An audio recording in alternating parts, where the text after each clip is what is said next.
ఉపరాష్ట్రపతి జగదీప్ ధంకడ్ నిన్న రిజైన్ చేశారు. ఆయనకి 2 సంవత్సరాల పదవీకాలం మిగిలే ఉంది.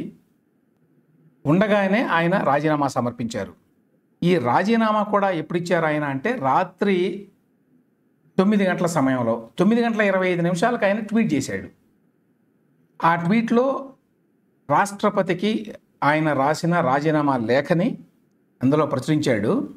ఆ లేఖ టైమింగ్ 9:25 ఉంది. రిజైన్ చేయడానికి కారణాలు ఏమిటి ఆయన చెప్పింది? ఆరోగ్యం.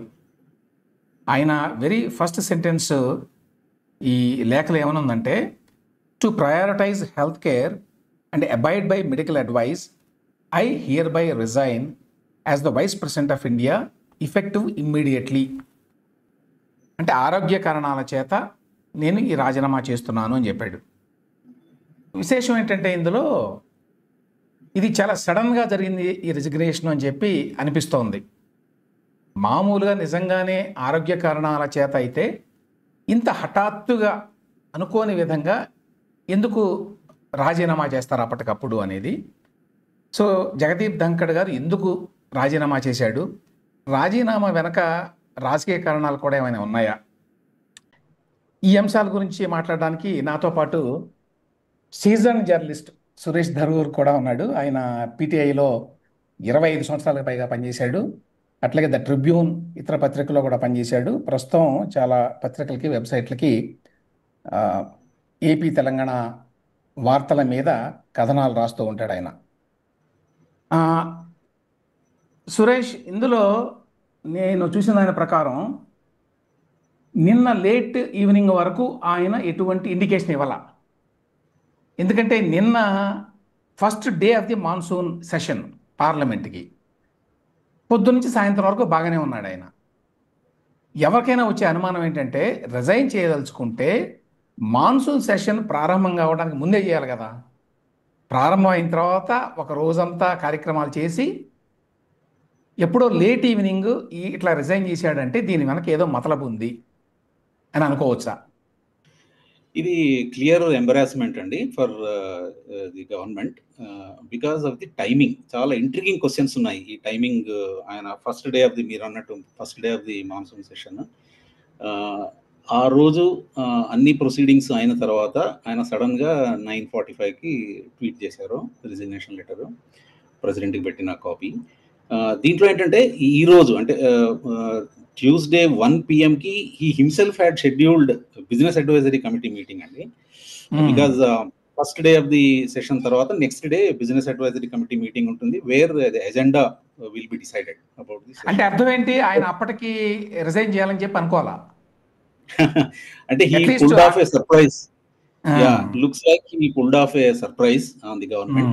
It's a clear embarrassment for the government. Miranattu, this is the first time that any vice president had resigned midway through his stint. You know, inka he still has 2 years to go. దీంట్లో నాకు అనిపించేది ఏంటంటే this is definitely not as per the political plan in consultation with the BJP leadership. It is very clear. దీంట్లో ఒక political plan ఏం లేదండి. This is a clear surprise sudden move to embarrass the government. ఎందుకు embarrass the government అంటే ఆయనకి plan లేదని చెప్పడానికి నేను ఇది ఒకటి షేర్ చేస్తాను. అంటే నిన్న ట్విట్టర్లో ఆయన let me share this.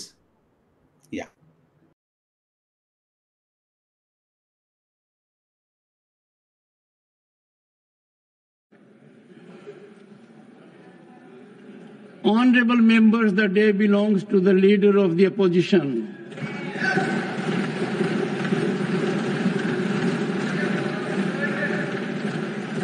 On behalf of this House and myself, warmest greetings and heartfelt wishes to Sri Mallikarjun Kharge, leader of the opposition in Rajya Sabha.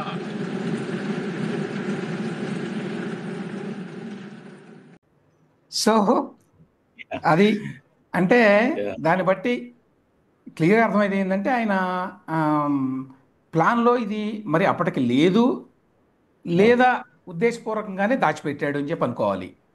Yeah, looks like అంటే he kept his cards very close to his chest. ఇది BJP central leadership తో కలిసి చేసిన political plan కాదు. He has just pulled off a surprise on them. ఇది అంటే ఎందుకు ఒకటి సర్ప్రైజ్ అంటే ఒకటి ఆరోగ్యం అని చెప్తున్నాడు కదా ఆయన. yeah. ఆరోగ్యం అంటే ఇక్కడ సమాచారం ఏంటంటే మొన్న మార్చిలో ఆయనకి యాంజియోప్లాస్టీ అయిందట. అయితే తర్వాత రికవర్ అయ్యాడు, బాగానే ఉన్నాడు, ఎటువంటి ప్రాబ్లం లేదు ఇప్పటి వరకు. అది అందువల్ల ఒక సాకుగా మాత్రమే దాన్ని ఉపయోగించుకుంటున్నాడా? అవును.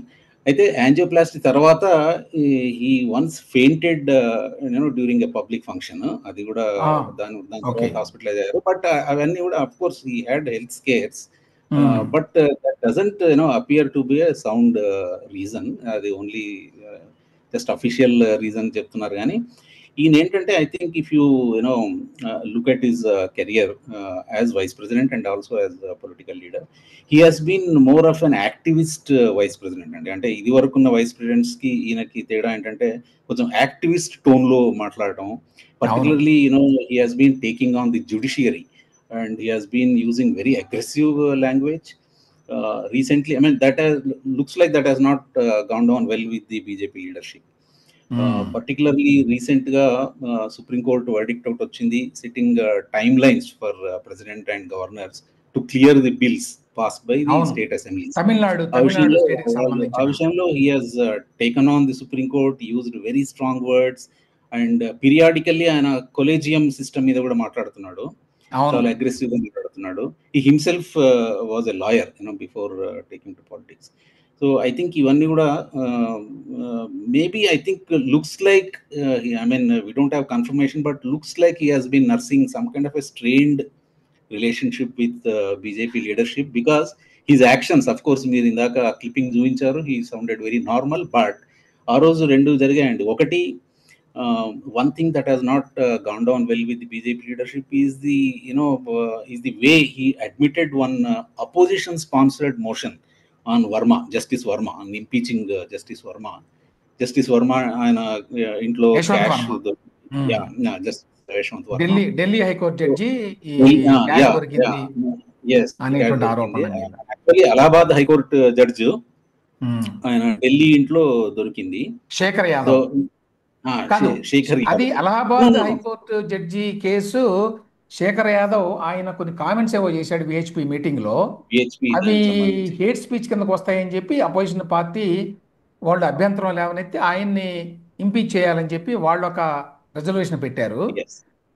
ఇక్కడ యశ్వంత్ వర్మ ఢిల్లీ హైకోర్టు జడ్జి, అది ఒకటి వేరు.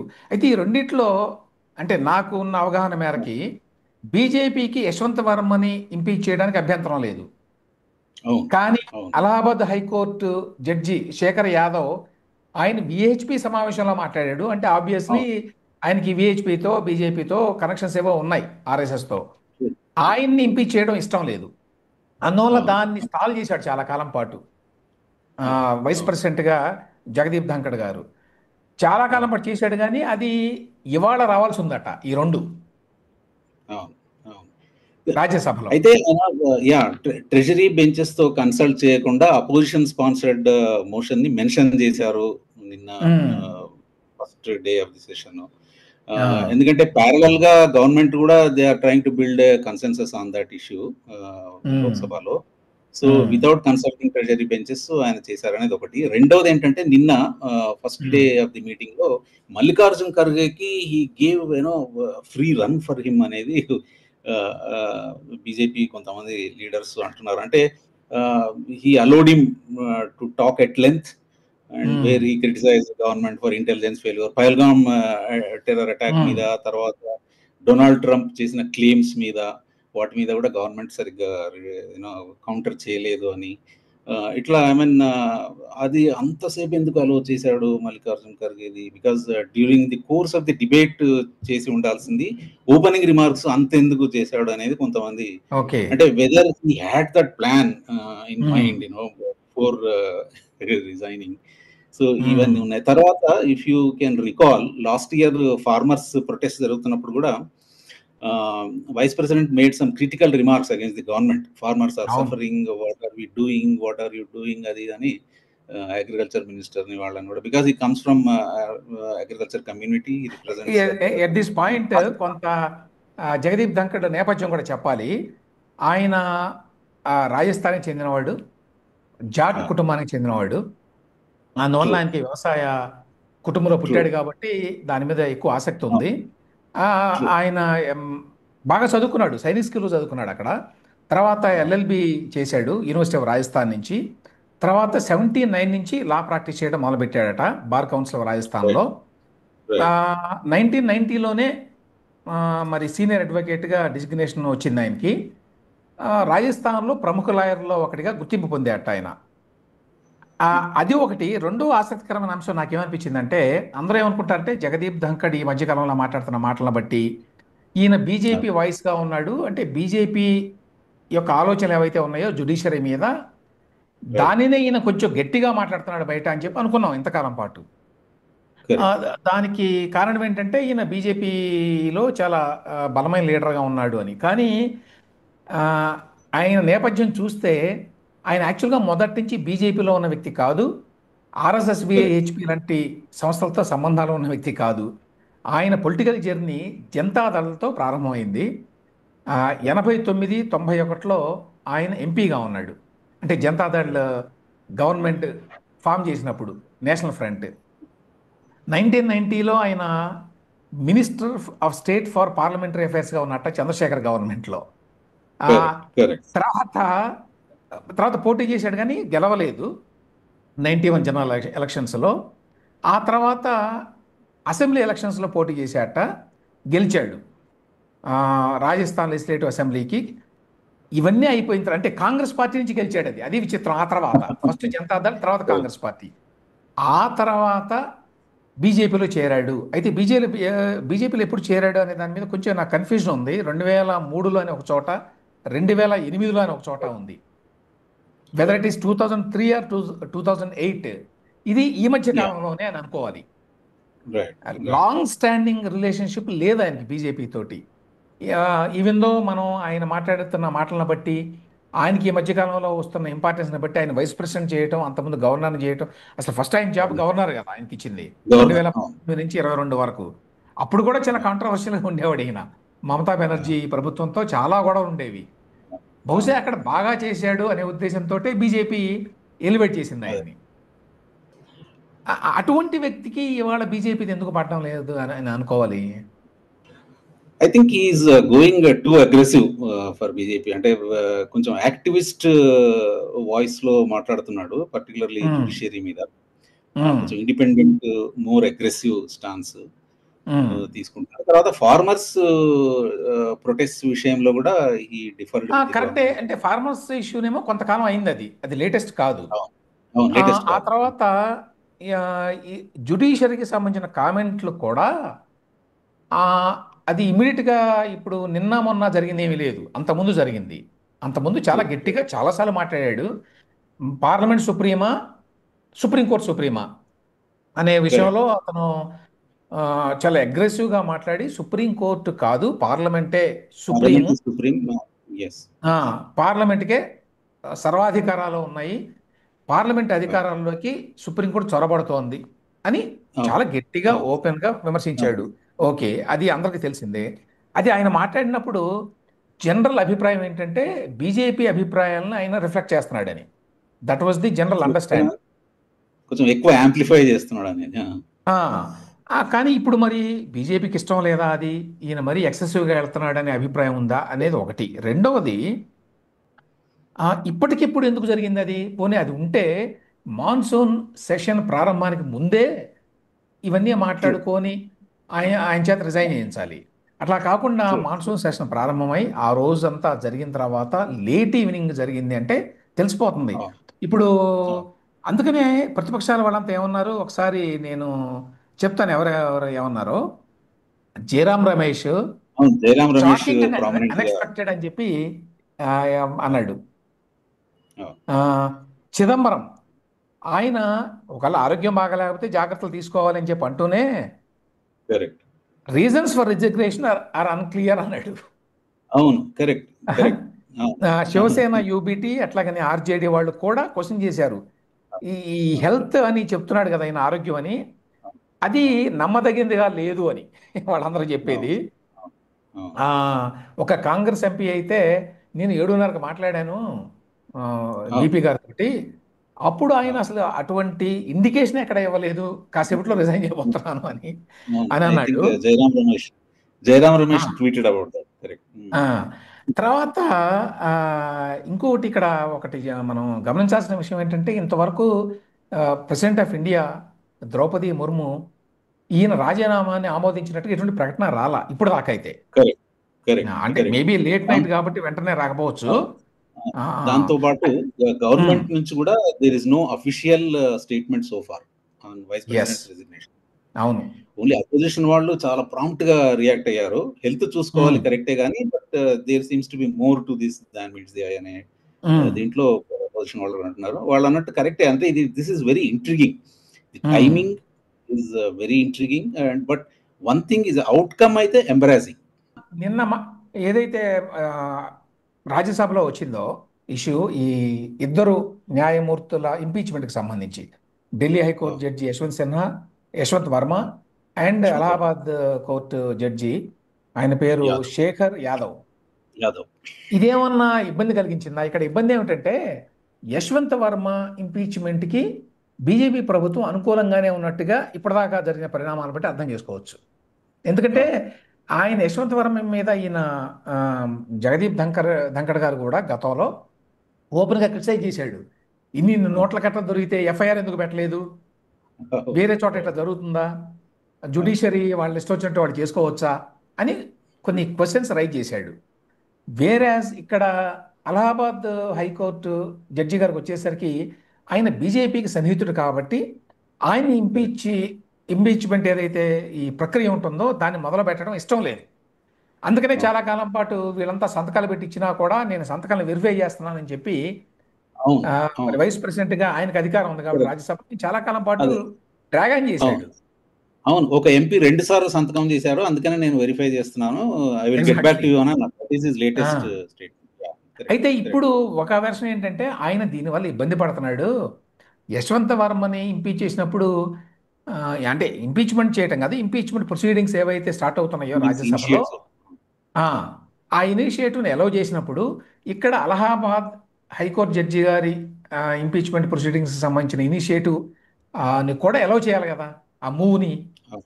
మూవ్ అవును. చేయకుండా అలౌ చేయకుండా ఎట్లా ఉంటాను నేను, అది ఇబ్బందికరం అని చెప్పి భావించాడు అనేది ఒక వెర్షన్. ట్రూ. పాసిబుల్. అవును. అవును. అదే ఏదైనా కూడా I think it raises more questions. His timing of his resignation it raises more questions than it answers. Yeah! ఇది టర్ఫ్ ఇష్యూ లాగా కూడా కనిపిస్తోంది. అంటే on one hand government is trying to build a consensus on Yashwant Varma issue in Lok Sabha. అది జరుగుతుండగానే ప్యారలల్‌గా అయినా treasury బెంచెస్‌ని కన్సల్ట్ చేయకుండా అపోజిషన్ స్పాన్సర్డ్, అంటే అందులో సిగ్నేచర్స్ ఓన్లీ అపోజిషన్ వాళ్ళవే ఉన్నాయి అనేది ఒక report. Only opposition sponsored motion ని ఆయన హి మెన్షన్డ్ ఇట్. అంటే ఆయన టెక్నికల్ గా అది అలో చేశారా లేకపోతే justice Yashwant Varma Yashwant Varma or Shekhar Yadav? No no Yashwant Varma justice Yashwant Varma. Okay. Justice Yashwant Varma you know అది అంటే ఇట్ ఈస్ నాట్ క్లియర్. అంటే టెక్నికల్లీ ఆయన అది మోషన్ అలో చేశారా లేకుంటే ఓన్లీ మెన్షన్ చేశారా అనేది. There are 2 steps to that. First he mentions and then whether he allows or disallows, that's the secondary thing. But the fact that he has mentioned that is also causing some kind of embarrassment to the government అనేది నాకు ఇక్కడ ఒక అనిపించేది MP. ఏంటంటే 2 పాయింట్లు. ఒకటి, బీజేపీలో అంతర్గతమైనటువంటి ఏమన్నా డిఫరెన్సెస్ ఉంటే అవి ఎప్పుడు బయటికి రావు, అన్లైక్ కాంగ్రెస్. ట్రూ. బీజేపీలో చాలా జాగ్రత్తగా మెయింటైన్ చేస్తారు వాటిని. అందులోనూ హయ్యెస్ట్ లెవెల్స్లో పొజిషన్స్లో ఉండే వాళ్ళకి సంబంధించి అసలు ఏది బయటికి రాదు. ఈవెన్ చిన్న చిన్నవే రావు. అసలు చిన్న స్టేట్లో మినిస్టర్స్ మధ్య గొడవలు చూడం మనం బీజేపీ గవర్నమెంట్స్లో. అట్లీస్ట్ బయటికి రానివ్వరు ఉన్నా కూడా. అట్లాంటిది ఈ ఈ స్థాయిలో వైస్ ప్రెసిడెంట్ స్థాయిలో, వైస్ ప్రెసిడెంట్ అంటే బహుశా ప్రోటోకాల్ ప్రకారం సెకండ్ ప్రెసిడెంట్. సో ఆ స్థాయిలో ఇట్లా జరగటం యాజ్ యూ సెడ్ చాలా ఎంబరాసింగ్, చాలా ఇబ్బందికరమైన అది అంశం. ఎందుకు బీజేపీ దాన్ని అలౌ చేసింది? ఒకటి, బీజేపీకి ఇట్లాంటి విషయాల్లో బయటపడడం ఇష్టం ఉండదు, ఏదైనా అభిప్రాయ భేదాలు ఉన్నా కూడా. జగదీప్ ధంకడ్ ఇట్లా చేయడం ద్వారా బీజేపీకి ఇంకా ఎక్కువ కోపం తెప్పిస్తున్నాడా ఈ రిజిగ్నేషన్ చేయడం ద్వారా? అంటే ఇక్కడ పాయింట్ ఏమిటంటే రిజిగ్నేషన్ అనేది బీజేపీ నాయకత్వంతో మాట్లాడి జరిగిందా, మాట్లాడి జరగలేదా? What you think? క్లియర్లీ ఇది ప్లాన్ ప్రకారం అయితే జరగలేదు, మాట్లాడైతే జరిగినట్టు కనిపించట్లేదు. ఎందుకంటే okay. The way he went about the entire thing, the timing కానండి, the way he conducted himself from the chair opening day.